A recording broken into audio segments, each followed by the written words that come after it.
Good afternoon, everyone. I'm Simon Eddles, and I'm delighted to welcome you to Travel Bulletin's latest training webinar, Ibiza Reloaded. As Ibiza is preparing to welcome back British visitors this summer, we will discover all that this incredible island has to offer in terms of new luxury hotel openings, nature and activity breaks, cultural tours, wellness experiences, family holidays, gastronomy and shopping.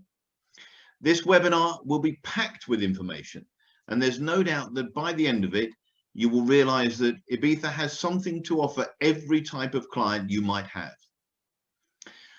You'll have questions as we go along. Please use the Q&A function to enter those questions, as we will have an opportunity at the end of the training session, or a bit later on anyway, to answer those questions. Finally, also, we're going to have some wonderful prizes to be won today, including some that will be won instantly. There'll be more to come on that a bit later on, so make sure you're listening carefully. Now, it's my great pleasure to welcome Carmen Sanchez-Lapuente, the manager of the Ibiza Tourist Board. Welcome, Carmen. How are you? No, you just need to turn your sound on, Carmen, sorry. Okay, let's go. Done it. Ready? Yeah, well, that looks wonderful. So tell me, how is it in Ibiza? Please tell me, in Ibiza it's sunny today. Yes, it is. Actually, we have, I don't know, 22 degrees, 23. I don't know. It's about that compares well with about 13 here, so it's looking good. You've got lots to share with us today, including an amazing video which will whet our appetites on everything that the wonderful island has to offer. So I'm going to pass over to you, and you can introduce the video. Okay, the video that we want to share with all you today is a special video because it has a lot of comments, and you will see people that come from UK that are loyal to Ibiza for many years. So I think it's good to not me to tell what we have, but it's important so you can hear people from UK just telling how they feel when they come to Ibiza. Wonderful. Let's go with the video. Ibiza has something that you can't explain. It seems to draw everybody's happy, friendly, so lovely, but for every age group. Of course, the sun. When you're living in England and you get the rain every day, the sun certainly helps.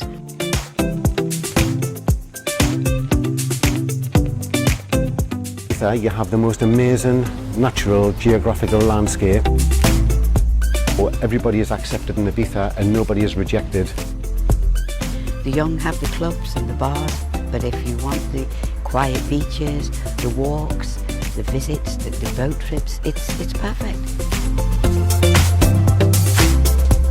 Ibiza will be the perfect choice for us for the rest of our life.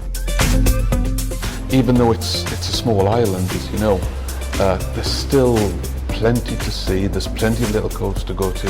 We'll always come to Ibiza.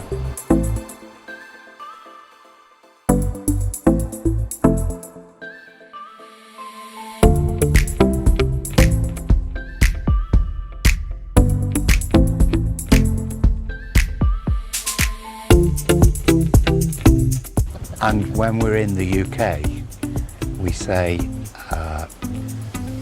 if we were in Ibiza now, we would be.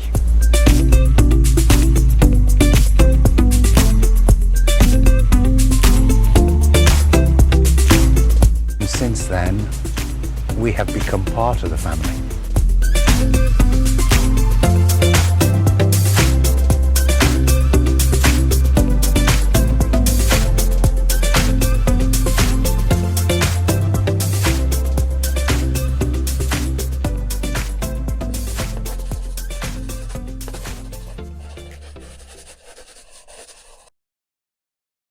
Ibiza is magical. Well, that was great. It looks like Ibiza has so much to offer. Let me pose something to you, Carmen, if I may. I think historically people may have thought that Ibiza was purely a party island with loud music playing on every corner. It looks like that really isn't the case. What's the difference? I will explain that a bit with more details in the presentation, but in Ibiza is quite big. Well, it's a big island, so there are very different areas. So if you are young and you want to party, you have your special areas, but the rest of the island is really quiet, and it's for families, old people. So I mean, you don't have music everywhere. I mean, it's just a question to choose where to go. And even if it's a big island, anyway, it's a human-sized island. So even if you are in the party area and one day you say, I want to spend the day in a really nice beach with nobody, you can do it. Or the other way, maybe you are with your family and you say, let's go party one night, and you can do it because the distances are short. So you can easily move from one side to the other of the island. Okay, so if it's not purely for young party goers, how does it appeal to families or the older generation? No, I think it's quite, we have a lot of tourists that are coming to the island for decades. And I'm not exaggerating, you have seen it in the video. So it's people that keeps coming and coming because they come with the kids, and then the kids with the kids. I mean, I think Ibiza has something special, and so people that come to the island keeps coming to the island. And so we have a lot of old people coming. Maybe they are not coming in July or August because maybe it's too hot for them, and they come in September, October. And for the families, it's also really good for when you have half terms, for example, in the schools. So, I mean, it's a good option that you have near the UK. I mean, it's 2 hours flight. Which is ideal. I completely agree. A lot of holidays are based in the UK around school holidays, and a lot of the seasons, at least for European holidays, are thought to sort of end, I don't know, sort of middle to end of October, something like that. What happens at the end of the season in Ibiza? Do a lot of the attractions shut down? Do the hotels close? What happens in the winter? I mean, at the end of October or mid-October, there are a lot of hotels that they are closing, hotels, apartments, but we are still have enough. I mean, if somebody wants to come during the winter, we have enough places, hotels. For example, in Ibiza, we have about 550 hotels and apartments, and in the winter, maybe they are open about 50. So obviously, compare with the 550, it's really nothing, but it's quite enough because we have it in different areas of the island, so you can still come during the winter, and there are a lot of things that you can do. For example, if you like how to say, trekking, if you come in January or February, is the best season to see the almond blossom. That is really great because you can see all the almond trees that they have full of flowers. So this is something that you can only do during the winter. Or if you want to do some bicycle, I mean, any outdoor activities that maybe in the UK you cannot do it because it's, I don't know, 0 degrees or something like that. And here in Ibiza in winter, you have maybe 15 degrees, 16, 17. So it's not hot, but you can still do a lot of outdoor activities. You can visit the old town. We have hippie markets that are open the whole year round. So you have many options to do even in the winter of season. Well, it sounds like it. And as you say, there were people on the video that had been coming back. I think one couple said they've been coming 55 visits or something like that. Yeah. So it obviously shows there's something for a lot of people in Ibiza, which is great. Thank you very much for answering those questions, Carmen. Before our main Ibiza Reloaded training presentation starts, we wanted to talk you through what prizes can be won today as well. So I'm delighted to introduce you to Ibiza's destination promoter, Diana Riera Torres. Welcome, Diana.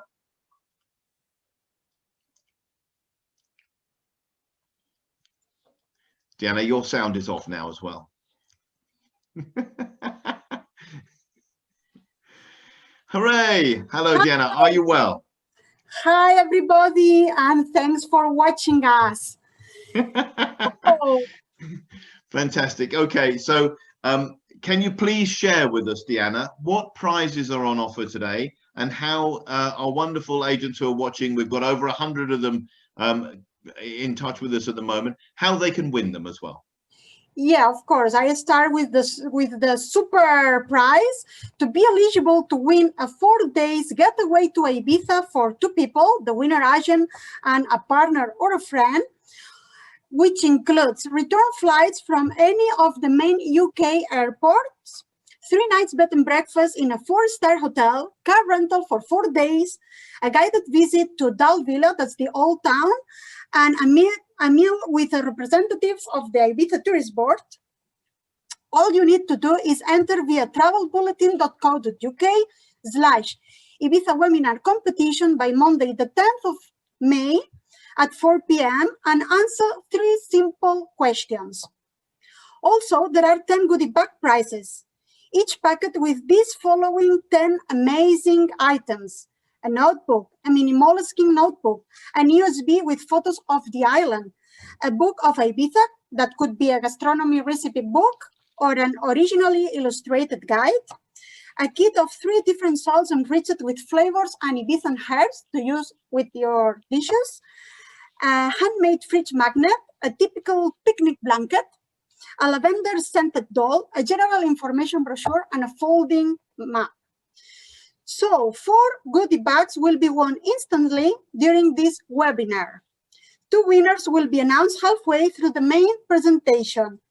These will be the first 2 agents to correctly answer an easy question that Carmen will give you. And 2 winners will be announced at the end of the webinar. In this last case, all you need to do is let us know via the chat function why you think Ibiza is all islands in one. And last but not least, 6 more goodie bags are to be won after the event. Good luck, everyone. Wonderful. Thank you very much, Diana. That was, we've got some great prizes there. I wish personally that I could enter myself, but I'm not allowed to. And as Diana said, let us know via chat why you think Ibiza is all islands in one. And 2 lucky winners will be selected and announced at the end of the webinar to win one of those amazing goodie bags, including 3 different flavored salts for cooking. We've got lavender scented doll, we've got notebooks, picnic blanket, no cuddly toy. But we do have lots of items in those goodie bags, so they're wonderful things to win. The other 2 winners will be announced during a break in the main presentation, and they will be the first 2 agents to answer a simple question that Carmen will ask about one of the topics she's about to cover. So make sure you keep listening. So make sure that you're listening. Without further ado, let's start the presentation. And agents, please remember to ask questions during Carmen's presentation on the Q&A function, so that I've got questions to ask her later on when we do the Q&A. Over to you, Carmen, and okay. I'll let you sort of take it away. Okay, thank you, Simon. Let's go. I'll try to share my screen. Okay, compartir.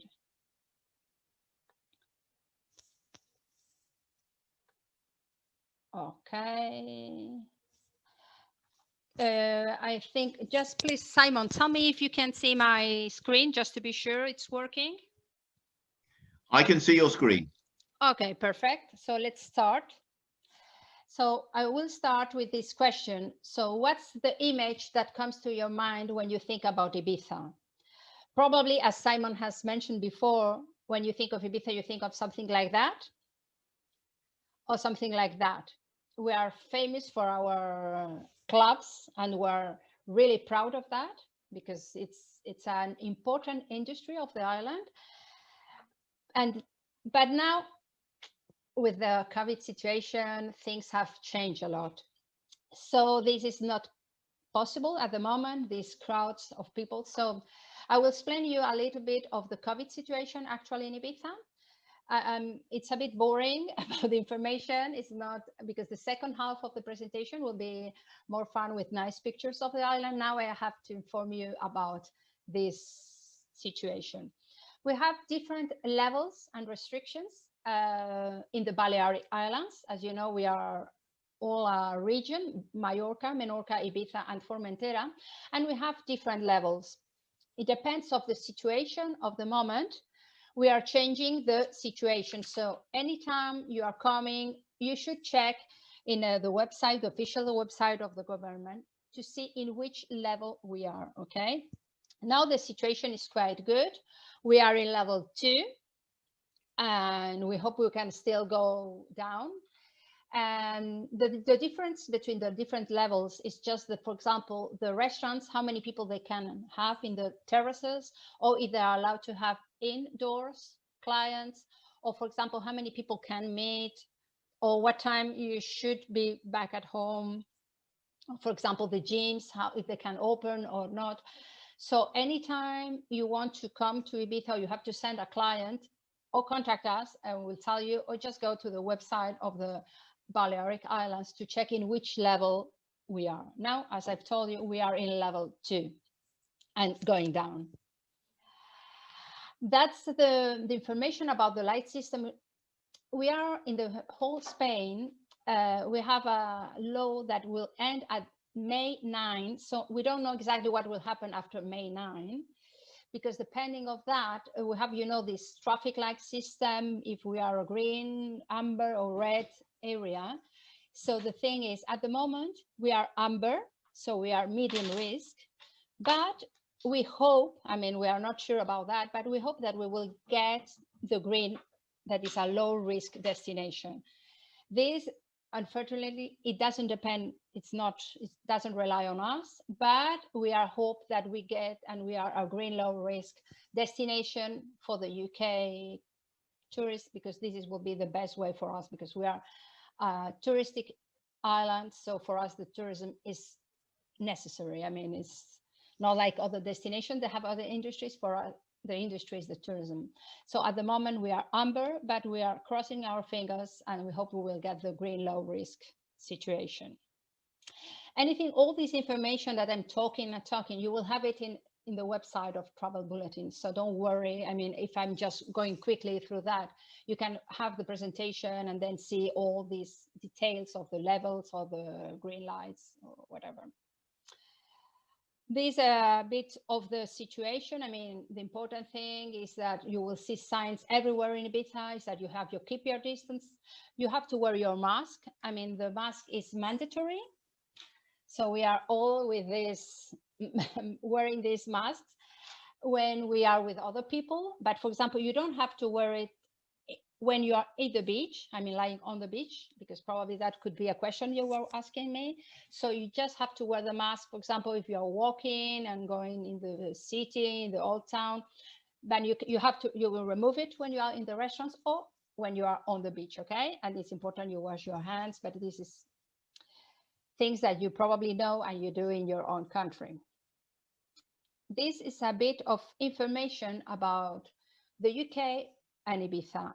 UK has been a very popular destination for us, and we have a lot of tourists coming from the UK. As you can see, I have put the people arriving, passengers arrived in the year, well, let's say in a normal year, in 2019, we had nearly 1 million people arriving from UK airports. Obviously, the figures for last year, they are like, I mean, we didn't have 63,000, it was nothing. But for us, 1 million tourists is very important, because we have about 4 million tourists per year and 1 million coming from UK airports. So here I have a list of the main airports, but as you can see, it's all around, I mean, all around the UK. So for us, it's our top international market, so it's really important for us. I mean, and as I mentioned, it's just 2 hours flight, 2.5, depending of which airport, so it's a safe and near destination. And that's here there's a map of Ibiza. I wanted to start my presentation about the island with this map, because I wanted to show you more or less, because I explained you that it's a big island, but it's a small island. Look, this is the island we have. So if you go, for example, the airport is in the south, as you can see. And for example, if you have a hotel in the north, it's 45 minutes. Or if you go to near San Antonio, it can be 30, or to Santa Eulalia, 30 minutes. So, I mean, everything is really near. And for example, from Ibiza town to San Antonio, it's 15 kilometers. So it's really near. And from, I don't know, Ibiza to San Juan in the north is 35 kilometers. So it's quite easy to move from one side to the other. For example, if you are staying in Santa Eulalia and you want to see the sunset in San Antonio, it can take you about 20-25 minutes to go. So, I mean, it's quite easy to move. And here, as I mentioned you, for example, the medium temperature is 20 degrees. Now I think we'll have, I don't know, I'm looking because I have a window over there. I will have, I don't know, 22 or 23, something like that. So it's quite good. And as I've seen here, nightlife, as you can see, the nightlife areas are near Ibiza town or in San Antonio, but in the rest of the island, it's quite relaxed and for families. This is a map that you can have when you have the presentation, where you have photos and information about the main beaches of the island. We have 56 beaches, and here you can see if they have a restaurant, if they have how to say lifeguard, or if they have an installation for people that needs a wheelchair. I mean, here you have all the information about the main beaches of the island. Now I wanted to talk a bit of the new openings, as you probably maybe have clients that are asking if there's any new opening in Ibiza. So we are, even in this COVID situation, we have openings this year. This one is Six Senses, and it's placed in San Juan. That means in the very north of the island, in a bay called Charraca Bay. And this will be a 5-star hotel. It will be ready for the summer. We don't know exactly, in June probably, but this is the first of the openings. We have another opening that is Siau Hotels, that is in San Miguel. San Miguel is also in the north of the island. In all these cases that I will mention, there are hotels that they already existed, but they have been doing works to create new high-end hotels. Most of them were maybe 2- or 3-star hotels, and now they are becoming 4, or most of them 5-star hotels. So it's not they are building new structures, but they are reusing old structures. Nativo Hotel Ibiza is in Santa Eulalia. It's just a bit before Santa Eulalia in Siesta. That's an area. And this will be open, yes, at the end of May probably, or June as well. And it's their motto is barefoot luxury. So, and they will have an amazing restaurant as well with some Peruvian chef. Here is the Hotel Rio Mar. It will be, it's in near Santa Eulalia. Santa Eulalia has a river, and this hotel is near where the river ends to the sea. So that's why it's called Rio Mar. Rio is river in Spain. Mar is the sea. So that's the name. That's the location. That used to be a 2-star hotel, and that will be a 5-star hotel. And the works are quite progressing. I mean, because I passed near there the other day, so it will be open as well in June. Then we have another hotel in San Antonio, Stig. Sorry, I passed this one. This is also an old hotel, and this is also in San Antonio, these 2 structures, and the Oku Ibiza. They are working on them, and we hope it will be ready for June or mid-July. We don't know exactly. But as you can see, if I'm not wrong, we have 6 openings this summer. So it's quite important because due to the current situation, it was complicated, but there are still companies that are pushing and investing in new structures, all high-end. So this is a bit of the news that I wanted to tell you. And now I want to talk a bit of San Antonio. San Antonio is the preferred spot for the UK visitors. Mainly they go to San Antonio, that is located in, as you can see, you have seen in the map, in the west side of the island. And this is the San Antonio city center, where more or less there are a lot of, nearby there are hotels, there are boats that goes to do some boat excursions.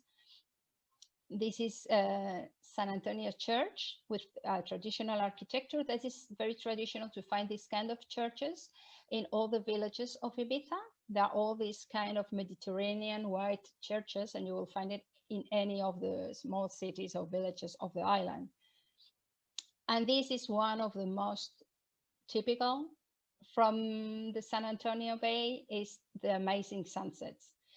You can have it, it depends of where you go of the bay. You can see amazing sunsets with night chill out music with Balearic beat, or you can go and just watch it on your own with some friends, I mean, in silence. It depends what do you prefer, but a must if you come to Ibiza is for sure to see a sunset in San Antonio.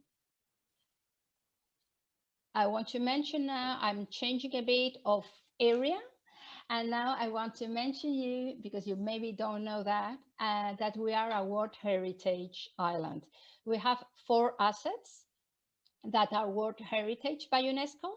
That's from 1999, okay? And now I will explain you a bit of these 4 items that are World Heritage.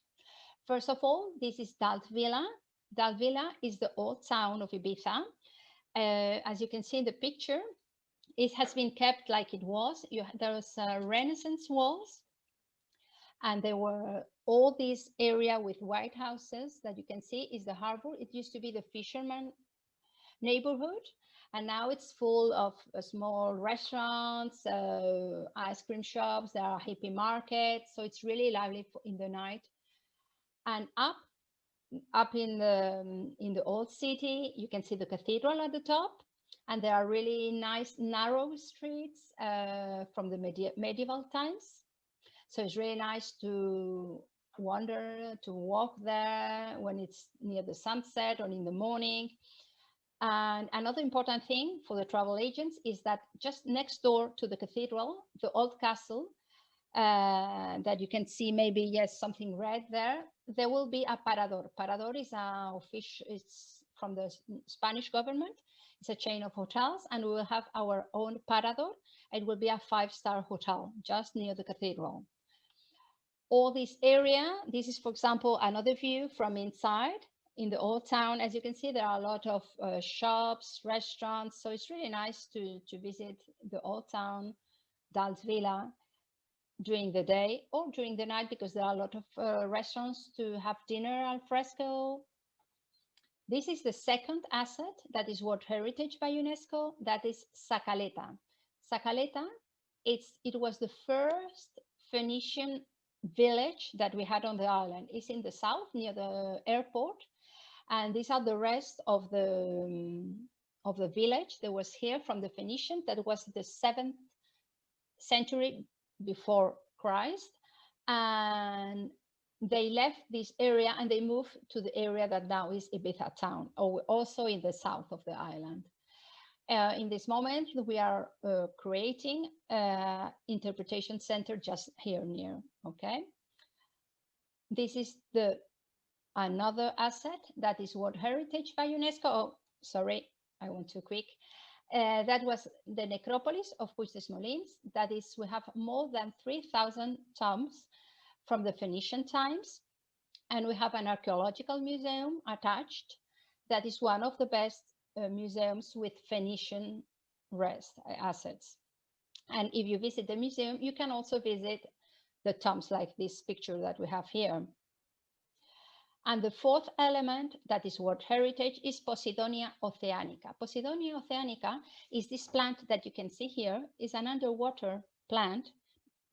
And the important thing of this plant that is World Heritage is that it's the responsible of the waters of the island. Between Ibiza and Formentera, the waters are really clean and transparent, and it's because of the 1 square meter of Posidonia Oceanica gives to the air more oxygen than 1 square meter of a forest. So there's a lot of oxygen in the water from these plants, so that's why it is protected. And also it's really rich because there are a lot of fishes and all the plants and animals that are living in the area where the Posidonia Oceanica is.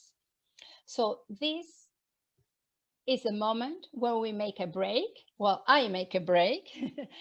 And that's the question you have to answer. Now, Simon and Diana will talk to you. And to win an instant goodie bag, you have the answer that we have here.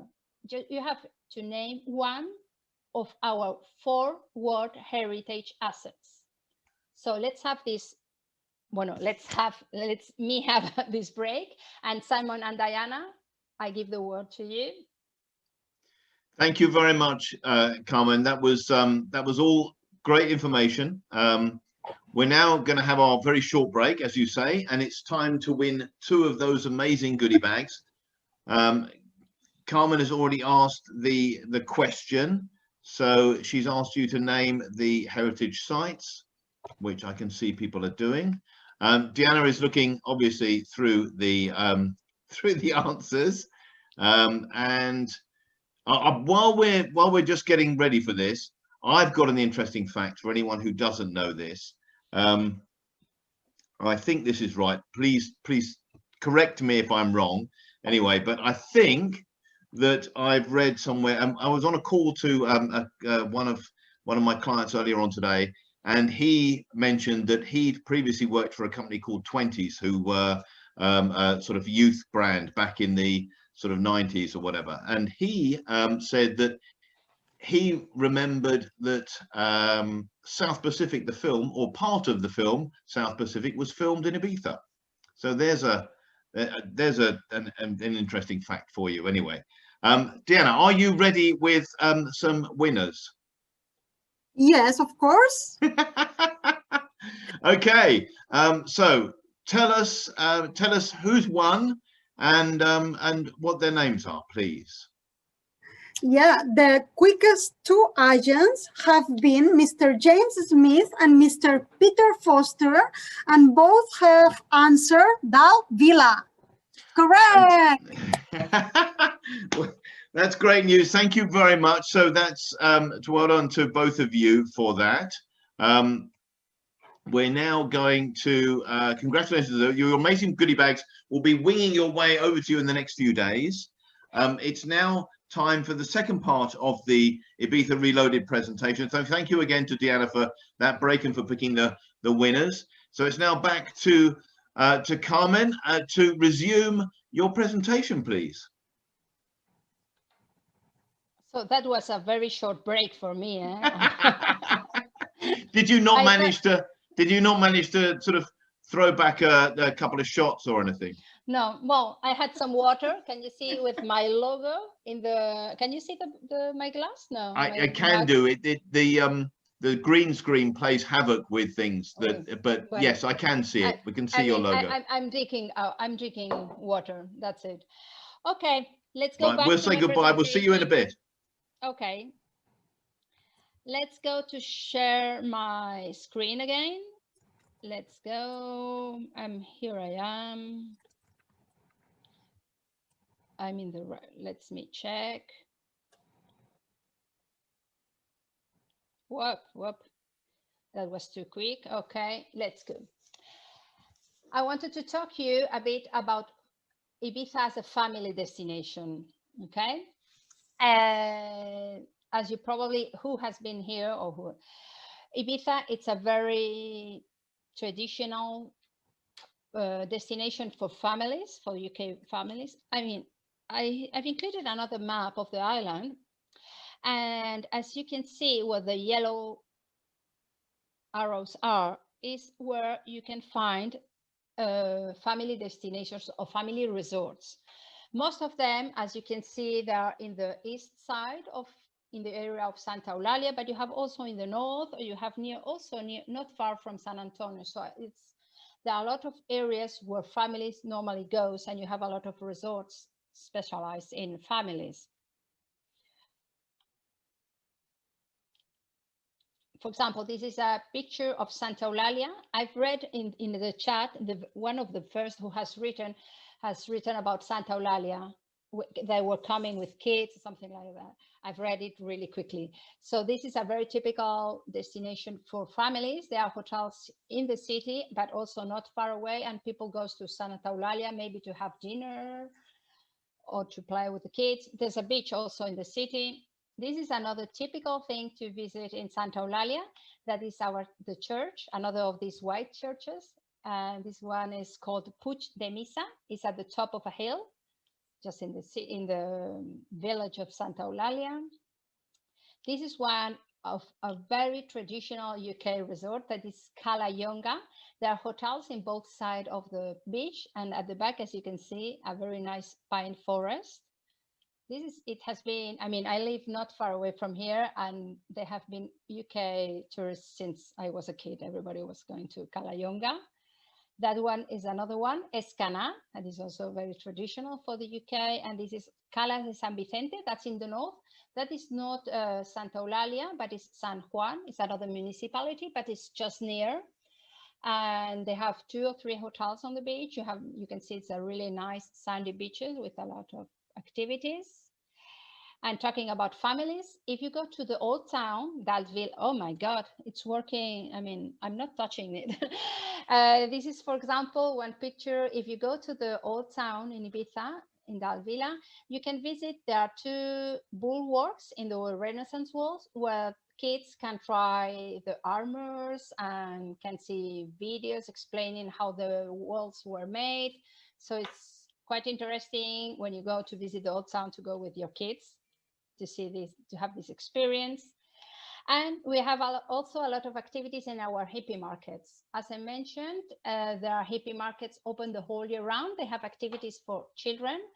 But anyway, hippie markets are a destination for all kind of people. So you can find any kind of souvenirs, nice clothes, jewelry, handicrafts, music. So it's really experience that you have to do when you are in Ibiza. You have to visit a hippie market for sure. This is in a hippie market. You can buy this kind of clothes. These white clothes are typical from Ibiza. They are called ad-lib fashion, moda ad-lib.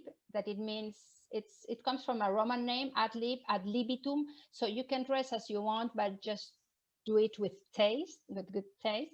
So anywhere you go, for example, in Spain, and they can see you with a white dress, they also said, oh, that's from Ibiza, because it's very typical. And we have dresses for him or for her. I mean, you can find, this is the kinds of clothes that you can buy or in the hippie markets or in some shops, and that will make for sure a difference, and everybody will see how nice they look. And there are, for example, they are used a lot in weddings. For example, in Spain, they do white weddings. They call it Ibicencan weddings. So all the people, not only the bride, but everybody, all the people going to the wedding have to wear white clothes. So it's really a mark of Ibiza. This is another thing you can buy in our market. We have this kind of handicraft. This is our special shoes made by hand. So we are a very modern destination, but we are also very traditional. And this is a picture, for example, of the typical dances. You have seen them in the video we have seen before, no? This is in, for example, in Santa Eulalia. They organize this, I think it's like once a month during the summer season or when it's the festivities.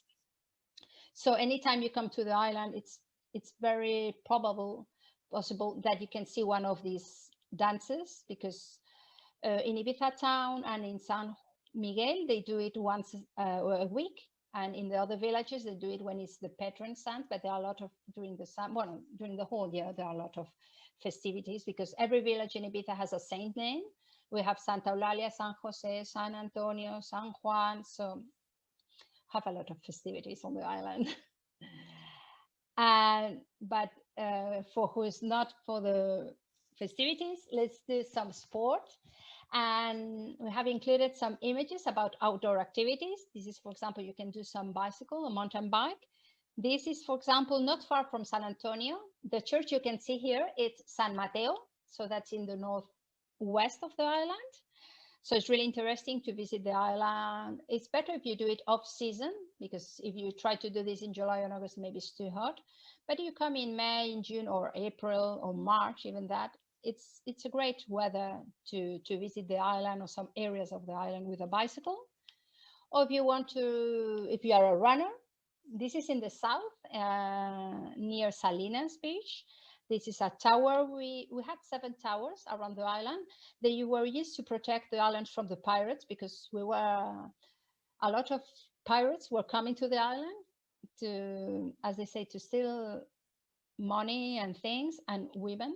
So there were always someone at the top of these towers, and when they saw the pirates were coming, they will do some fire.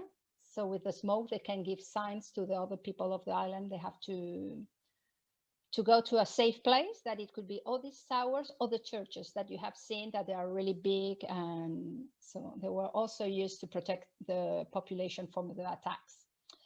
Another way to explore the island is, for example, with a kayak. You have a lot of possibilities to visit beaches that maybe you can only reach by sea. If you rent a kayak to do an excursion, just go from one beach to another one. Or in case you prefer to keep calm and relax, this is another way to do it. I mean, without having to work hard like a kayak. This is I don't know how it's happening because the images are moving themselves, but anyway, this is Salinas Beach, Salinas Natural Park.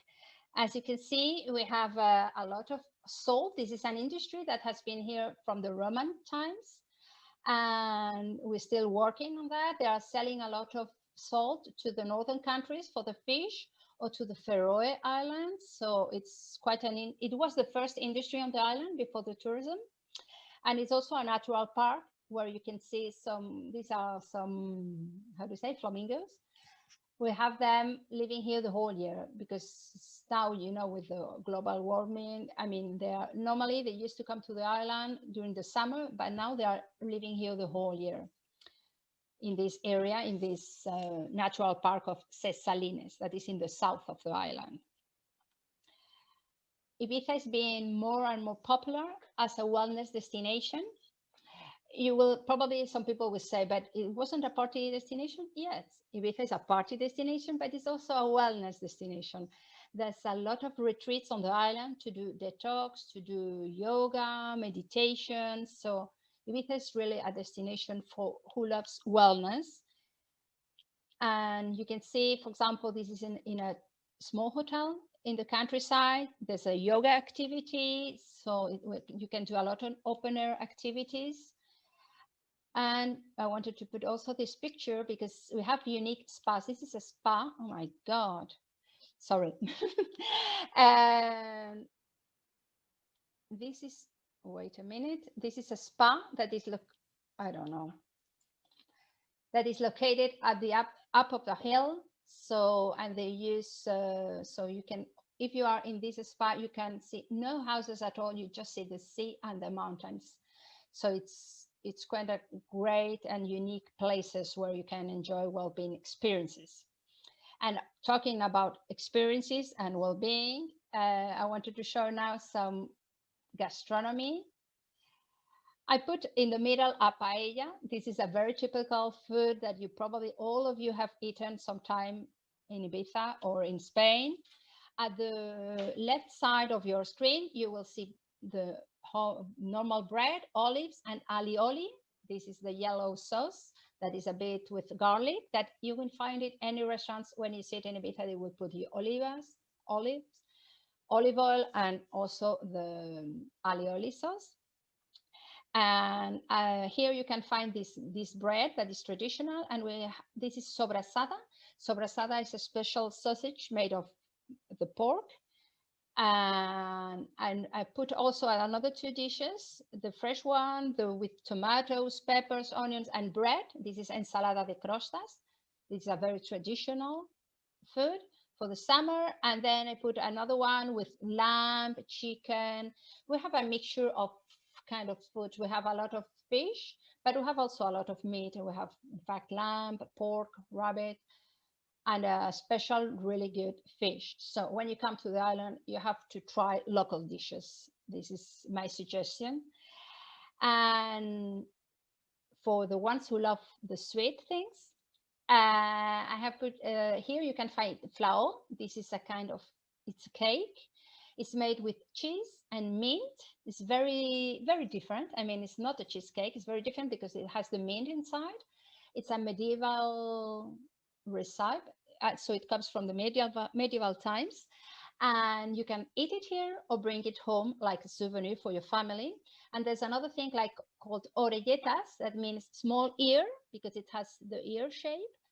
And this is something that you can eat here when you are here, and you can buy it in many shops, or you can bring it home. So these two suggestions is for people who want to eat it here or just bring it home. And another souvenir that you can bring home is Ibizan wines and herbs liqueur. Ibizan wines, we have had wines for centuries, but only about 20 years ago, some wineries started to produce wine and to sell it, because before every house used to have their own wine. Now we have really good rosés, white and red wines, and we have also this kind of different herbs liqueur. It's made with anisette and with different plants inside.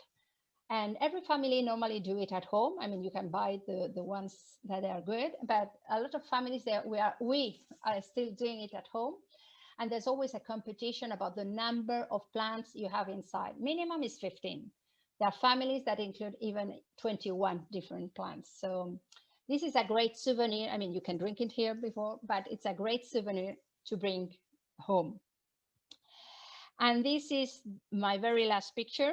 It's a picture from the 50s that I wanted to share, because Ibiza has been always an island of contrasts. As you can see, when in Spain, we didn't have a democracy, and it was quite difficult, the life, and in Ibiza it was different. As you can see, this is the typical woman dressed in black, and at her side, a woman with shorts. For now, probably will be the normal thing. But if you are talking about the 50s, Spain, it was incredible. You could not, in Spain, in mainland Spain, you couldn't go with this kind of shorts. And instead in Ibiza, it was possible. So Ibiza has been always like that. I mean, you can come to the island and you can do what you want, but the important thing is that you respect everybody.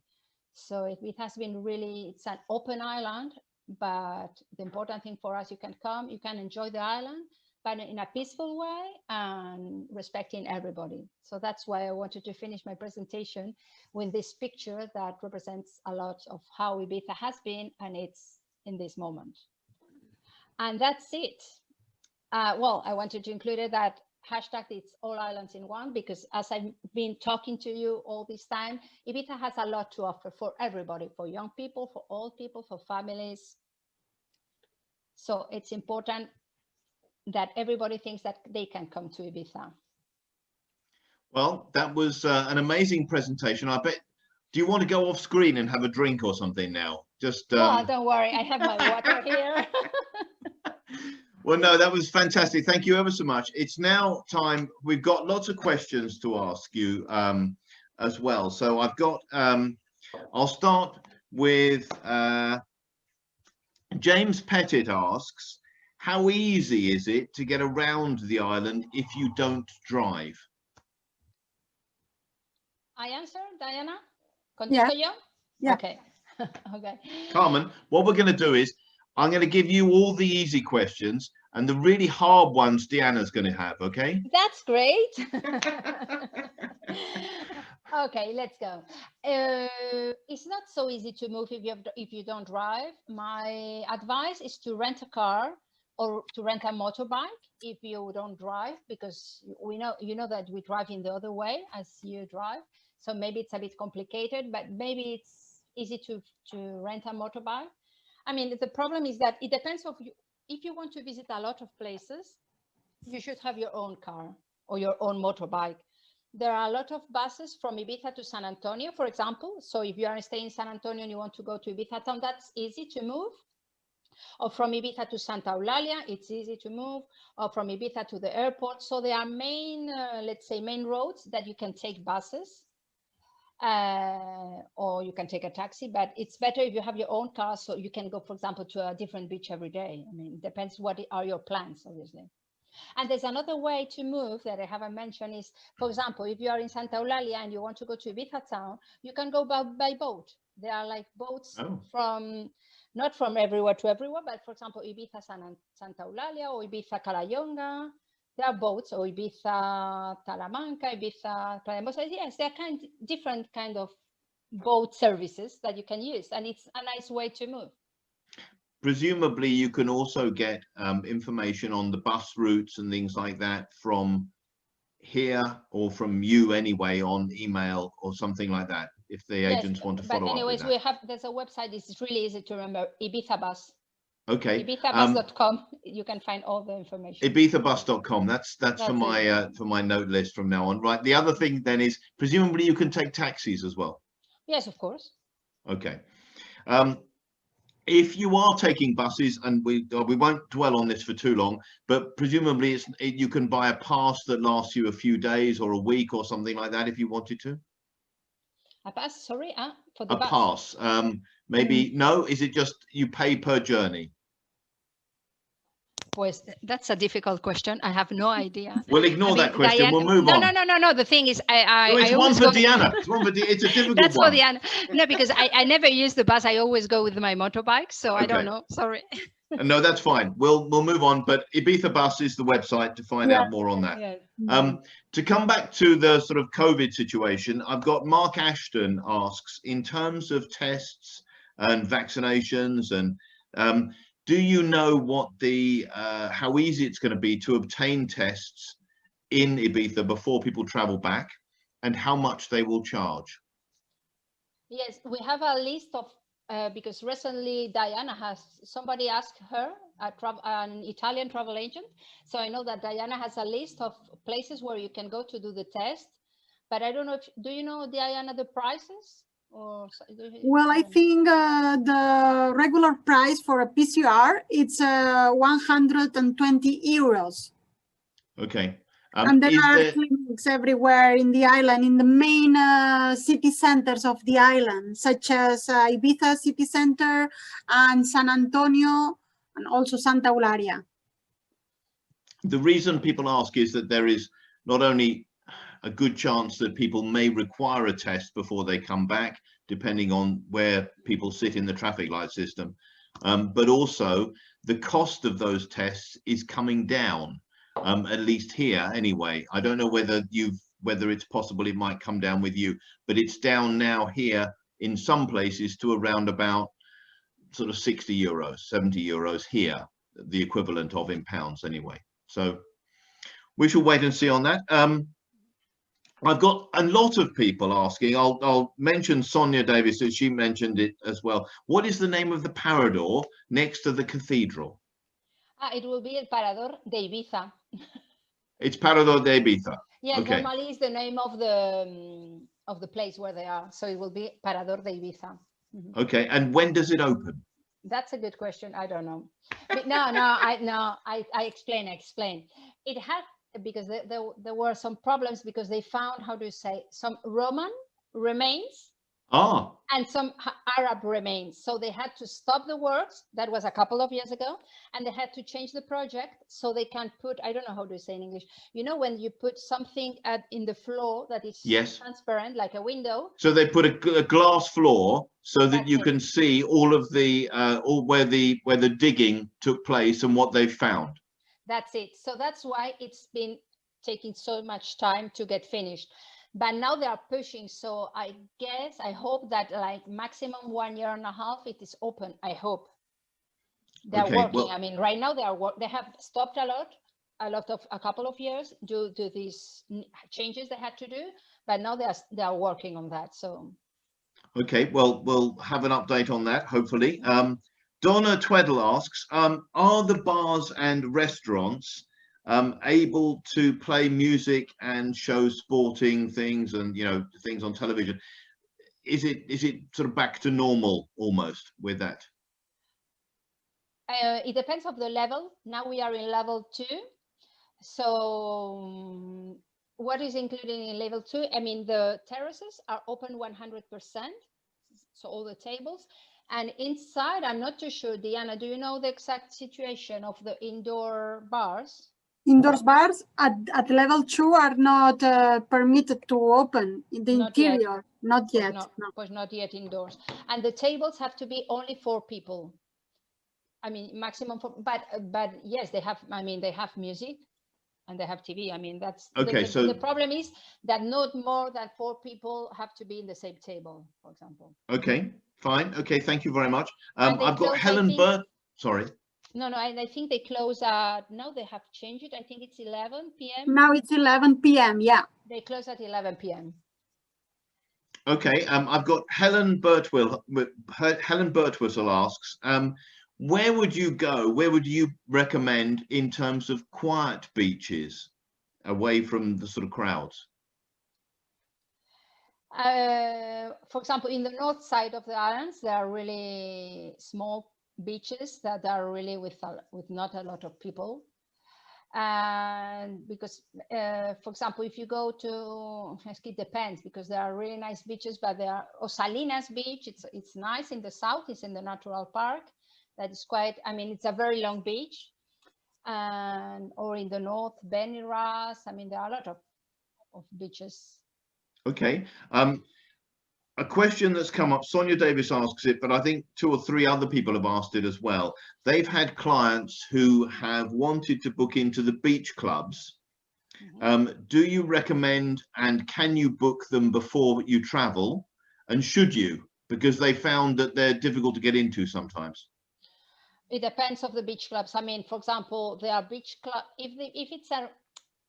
We have really fancy beach clubs. In that case, it's better if you book them on advance. But the very normal, I mean, it's not possible to book them. Like there are restaurants on the beaches. In that way, you cannot book on advance. It depends. But for example, if their clients they really wants to go, I mean, I don't know if I should mention, but for example, if they want to go, for example, to Blue Marlin. That is very. I mean, in that case, I would highly recommend to book, for example. So it's like anything else. If it's going to get busy, book it before you go. Yeah, exactly. Okay. In terms of Julie Batchelor asks, are the clubs expected to open or do you have to be at a better level before they do? The clubs are fighting because they want to open.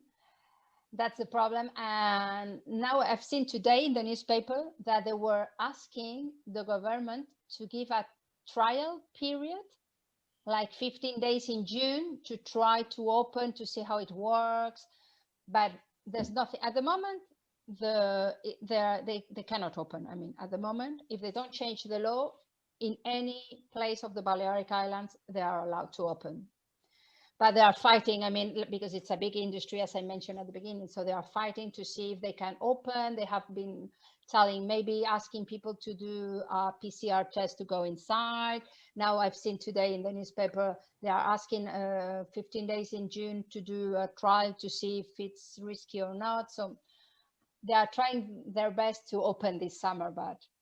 We had a test event, I think, in Liverpool this weekend just gone, where they had a club open for, I think it was 2,000 people, maybe more, I'm not sure, just to see how that went. I don't know the result of it, but it has to be a big part of what the island offers, isn't it? No, yes, that it's really important. There are a lot of families that works in this industry, so it's important for us. But the problem is to see, because, you know, we don't have small clubs. I mean, our clubs are huge. I mean, we have 4,000 people. We have the biggest club in Europe. I think it's 11,000 people. That's privilege. We have Ushuaia, Pacha. I mean, all these are 4,000, 6,000 people. I mean, they are big clubs. So, I mean, it's not easy. It's not like a hotel that you can organize and do things, and sure. Clients are separate. In the clubs, it's a bit complicated. I've got Isabel Bending asks quite an interesting question, I think, which is what you were talking about just now was outside on a restaurant terrace or in a bar on a terrace outside, and the numbers are limited to 4. And she asks, what happens if you're a family of 2 adults and 3 children? Are you not allowed to eat together? How does that work? Pues you have to eat in 2 tables. Okay, so they would split the family just nearby on another table. In this moment, in this level, I mean. And if I can ask, and no one has asked, but I'm going to ask, when does the level get reassessed and how often? Pues every like 2 weeks, I think. I mean, I think Yeah, it's every 2 2 and weeks. 3, yes. It depends of the number of COVID cases you have and how the hospital is. I mean, depending of that, how is the situation of positive cases? So you get down or up in the levels. Okay, so it's a reactive situation. It's down to how the island is faring with COVID, basically. Yes, that's it. Because, for example, for like 1 week ago, something like that, we had only 50% of the terraces of the outdoors bars were allowed. Now they changed it, and it's that before you have to go back home. I don't know if it was 10, and now it's 11. So they are changing. It depends of the level. Could I ask as well? I'm going to come back to 2 more questions after this very quickly, but how is the country doing? How is it, sorry, not the country, the island doing in terms of vaccination? How is your vaccination? Is it coming on well? Not as well as we would like, because we know that if we have the vaccination, the tourist situation, the tourist sector will grow. I mean, we have vaccination, you know, for the very old people, 80 years, 70 something, the teachers, the hospital workers, all this. And now I know there are people, they are doing some the 60s are already vaccinated, or doing the vaccination, and they are starting now with, because I know someone was vaccinated the other day and he was 59, so we are there more or less. I know in the UK you are. We're a bit further down the line, but we've got more people, so we have to be further down the line. There's lots of us. Okay, I've got a couple more questions for you. In terms of the, if you can give us, I'm going to ask Diana to do this one only because she hasn't had to answer anything yet. Exactly. And it's not a difficult one, Diana. It's really not. Give us an idea of the cost of a meal, including wine for 4 people, and sort of how that averages out between different parts of the island, maybe. Well, it varies a lot depending on the restaurant, but I mean, you can have a meal for between 15 with wine, around not wine for everyone, no wine for the children. It's not allowed. Roughly between 20 and 30 euros. What, per head? Per head, yeah. Okay, and then obviously you can eat for 100 euros per head if you want to, depending on the restaurant. Exactly. We have room for any budget. Okay, absolutely. Well, that could be a hashtag on its own, I think. I want to tell you something about the restaurants. Go on. There's a restaurant in Ibiza. I think it's the most expensive restaurant in the world or something like that. It's from one chef from mainland Spain with Michelin stars or whatever. And dinner there, it costs, wait a minute, 1,700 euros. Can I just ask, Carmen, who did you take? No, I've never been. No, that was water. I promise. 1,700 euros. Can I just emphasize to everyone who is watching that when you win the prize for the meal out with the tourist office, it is not at this restaurant. Okay, it's not at this restaurant. It's at a beach bar, but it's not at this restaurant. So but that sounds amazing. That's great. Is that is it the chef who came from the restaurant in Spain where they won all those Michelin stars, or the most famous, is it Bulli or something like that? No. El Bulli used to have he has another restaurant with the Cirque du Soleil, and they have shows in the restaurant, but it's called Heart. No, that's another restaurant. Okay. Anyway, well, I think we're there done. are options for every budget. I mean. Absolutely. I think we're done in terms of questions now. I think we're going to have to wrap that up now. I've got it's time, unfortunately, for me to sort of run through what we're going to do in terms of the competition, because we're almost at 3:05. So firstly, we'd love to announce the names of the next 2 goodie bag winners, which Diana has selected. So earlier we asked you to explain why you think Ibiza is #AllIslandsIn1. So Diana, can you tell us which 2 winning answers you've chosen and give us the names of the agents that posted them? Yeah. First of all, I need to say that all the answers were lovely. Seriously, I am so sorry to have chosen just 2 because all were beautiful. But as I have to say only 2, one is for Denise Bent, because he wrote, for the young, old, and in between, Ibiza becomes a part of you. Its diversity and inclusivity allows you to experience its quiet beaches, outstanding nightlife, food and beautiful beaches at the pace you set. Visit and let Ibiza become a part of you. Sounds Oh my so God. poetic. She could work for us. Yeah. I think she probably does. Yeah. Congratulations, Denise. Yeah, you are telling, whoa. And the second one? It's for Caroline Cohn, because she wrote, Ibiza is perfect for everyone, whether you are party-loving hedonist and a tour lover or a family. You can enjoy stunning scenery and beaches, hiking, partying, amazing food. It's truly all islands in one. Fantastic. Well done. Congratulations. That's really rude. Thank you very much. Many congratulations to the lucky winners. If you haven't won, though, don't despair. We still have 6 more goodie bags up for grabs. All you need to do, and do listen up for this, but all you need to do is to include the hashtag #AllIslandsIn1 in a post on your own social media, and 6 more winners will be selected at random from all of you that do that. You have until Monday, the 10th of May at 4 p.m. to include it on your posts. So get posting and get hashtag #AllIslandsIn1 on all your posts. Finally, and by no means last but not least, you can also enter to win the star prize of the amazing 3-night fam trip with a partner or friend or restaurateur to Ibiza.